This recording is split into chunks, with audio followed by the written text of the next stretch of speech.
Our former Chief Financial Officer for Eskom and Transnet, Anoj Singh, has been struck off as a member of the South African Institute of Chartered Accountants. This followed a disciplinary inquiry that found him guilty of 12 of the 18 charges he faced relating to his conduct while he oversaw the finances of these entities. The former Eskom Chief Financial Officer is alleged to have been linked to the Gupta family and associates. The body concluded that Singh had brought the accounting profession into disrepute. To discuss this, we're joined by Luyanda Gidini, who is the Secretary General of the Association of the Advancement of Black Accountants in Southern Africa, and Outa CEO Duvenage. Gentlemen, thank you so much for your time tonight. Luyanda, I'm going to start with you. This is of course saying that they're stripping him off the title of being, looked at as a chartered accountant. What does it mean at a practical level? Thank you so much, Bongiwe. I think time will tell exactly what it does mean, in the sense that, I think it's the first time where the Institute of Chartered Accountants has taken a step this bold for such a high-profile individual. It'll be very interesting to see how the market reacts, because the currency of being a chartered accountant and having that title designation goes in terms of how the market views you and sees you, and how and the kind of opportunities you're able to get. So it'll be very interesting to see whether, since SAICA's decision and the disciplinary hearing has taken place, whether the market will react by shunning him, barring him, whereby he will not have any future prospects, because the biggest currency that chartered accountants have is integrity and honesty. And once you lose that, does the market then reflect what the designation actually means? So for me, being a chartered accountant, I think it's the worst thing that could possibly happen to an individual after spending so many years, obviously studying and working towards being recognized. It is a pity that we didn't get an opportunity to see Mr. Singh represented during the disciplinary hearings, because for me personally, being an executive in public sector, it would have been very interesting to hear the challenges that he had faced and what had transpired during that time. So I guess it's a missed opportunity on his part to give his side of the story in terms of what had transpired, the kind of pressures that he had with the powers that be at that time. But it is definitely a step in the right direction for the South African Institute of Chartered Accountants. I would have hoped, obviously, that it wouldn't have taken so long. It's been a process which started last year, I believe. The initial notice was submitted on the 30th of October 2019, and it was only recently concluded.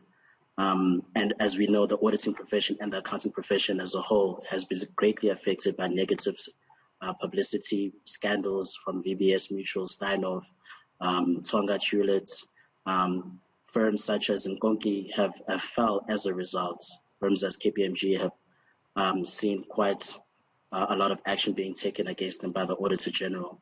So, sure. Pardon me there. Wayne, I'd like to bring you into this conversation. I'm just going to begin with your reaction to the decision by SAICA that came yesterday. I know that this is a matter that Outa has really been challenging also for quite some time. Yes, absolutely. We're delighted. When it comes to holding people to account for misconduct, this is the type of situation or incident that is good. We celebrate this because, as you heard, people study hard and long for these qualifications, and now he is stripped of those. We believe there's a lot more that should be done. There are many others who have abused their positions as accountants, as CAs in this country. There's a lot of corruption that has been taking place, and we would like to see more of this.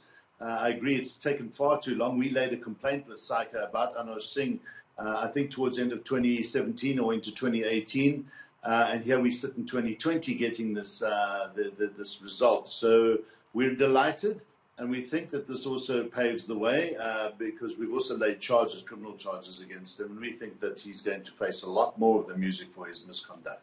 And Wayne, let's talk about those criminal charges then. Is it not of little comfort though that he is the only person that's still facing those charges, because the Gupta family is still not in South Africa to account for what may have happened there? Yes, look, the charges have been laid against Brian Molefe, the Guptas themselves, Salim Essa, a kingpin in the whole corruption saga, specifically with Anoj Singh playing a big role in allowing billions of rands. We estimate about 9 billion rand going through to the two companies in Hong Kong, which Salim Essa was central to. And Anoj Singh knew exactly what was happening there with that 38 billion rand escalated to 54 billion rand. It really is something that we have to not let up. We've got to continue following through and holding everyone to account. And I think in time to come, the Guptas will be brought back to South Africa if the law enforcement processes are followed. And we've also suggested that Anoj Singh's passport gets taken away from him, that he is banned from leaving the country, because I imagine he would be a flight risk amongst others as the net starts to close in on these corrupt individuals. And Luyanda, if I can bring you back into this conversation, let's talk about SAICA. You know, how much of accountability does it have over chartered accountants? Well, SAICA is basically the body which provides the designation. So they definitely have a lot of jurisdiction in terms of determining who becomes a chartered accountant or who doesn't.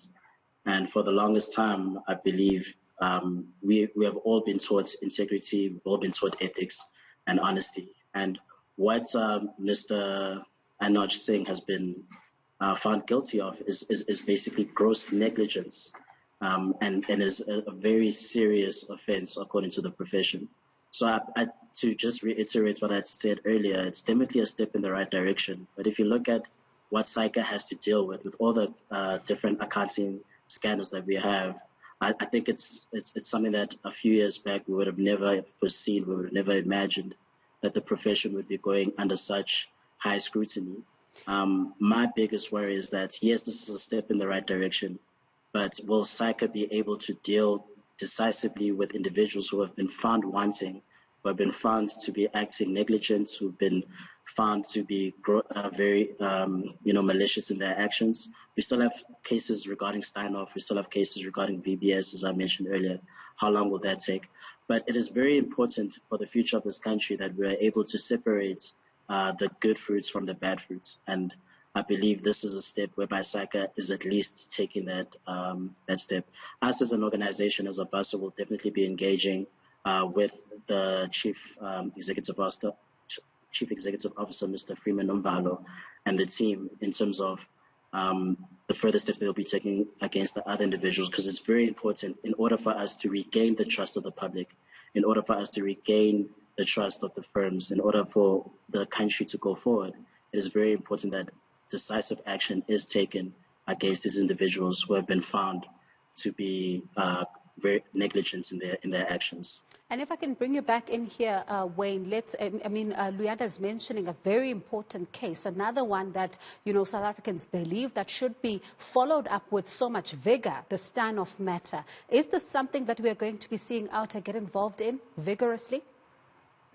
Yes, I mean, our role is specifically around state funds. But we are putting a lot of pressure on governments to take action against Steinhoff, recently Tongaat as well. And there are many others. I think Anoj Singh and Luyanda is quite right. We need to see more of this. There are more Anoj Singhs out there that have done as bad or just as serious contraventions of the law and the rules of SAICA. And we want to see more of this. I think that we'd like to see SAICA introduce a separate body or separate entity that now focuses on this matter, because this case took far too long. And we cannot wait another 2 years for others to be held accountable. IRBA is another institution, the Independent Regulatory Board for Auditors, that has also similar oversights over their institutions and people who've got their qualifications. And we need them to also play a big role. So we want to see more, but without a doubt, Steinhoff, Tongaat, and many other organizations in the public sector need to be held accountable where people have transgressed the rules of the game and the laws. And Luyanda, we've also seen the apparent victimization of some of the whistleblowers, particularly auditors coming under fire, and some of them even finding themselves being shunned by society and some of those in positions of authority because of whistleblowing and trying to fight graft. How much of a concern is it for you and your organization when it comes to that matter, particularly when you look at how you're saying that this should be one of those cases that really opens up the floodgates of accountability? Definitely. I think SAICA needs to take a serious look in terms of what their members have to go through and the role that they play in terms of protecting their members. I think there's been different cases that we can look at where whistleblowers, I mean, it's not an easy or a very fashionable thing to do, to call out wrongdoing. And more often than not, and it's not just in a South African case study, I mean, I think it's a worldwide, dare I use the word pandemic, whereby whistleblowers are seen as the bad people, whereas they are the ones who are actually speaking against authority. They're the ones speaking against justice not being held and the right things being done. And I guess, I mean, even if we look at the national plateau, if we look at what is happening in our country, there's many instances. Yesterday we were speaking about in the KZN legislature, and a member of the ruling party being brought into the KZN legislature, even though they are under investigation. There's corruption charges against them. And if you look at that perspective, if you look at what's happening in the greater country, accountability, what is our leadership at that point? What are they doing? These are all important things in terms of, especially during the pandemic that we're facing, the corona pandemic that we're facing ourselves, in terms of the accountability of the billions of rands. What is the people who are trusted in these very powerful positions? Are they the right people? Are they being held accountable? Is there action that's going to be taken against them? It's not popular to be a whistleblower. I think public sector specifically is not very friendly to professionals, and this is a topic that has been discussed by various organizations. ABASA specifically has discussed this topic. I know BMF has discussed this topic on numerous occasions, whereby a lot of professions would rather tend to go to the private sector because there's a lot of pressure, there's a lot of political interference that takes place, and as a professional, you'll be the fall guy.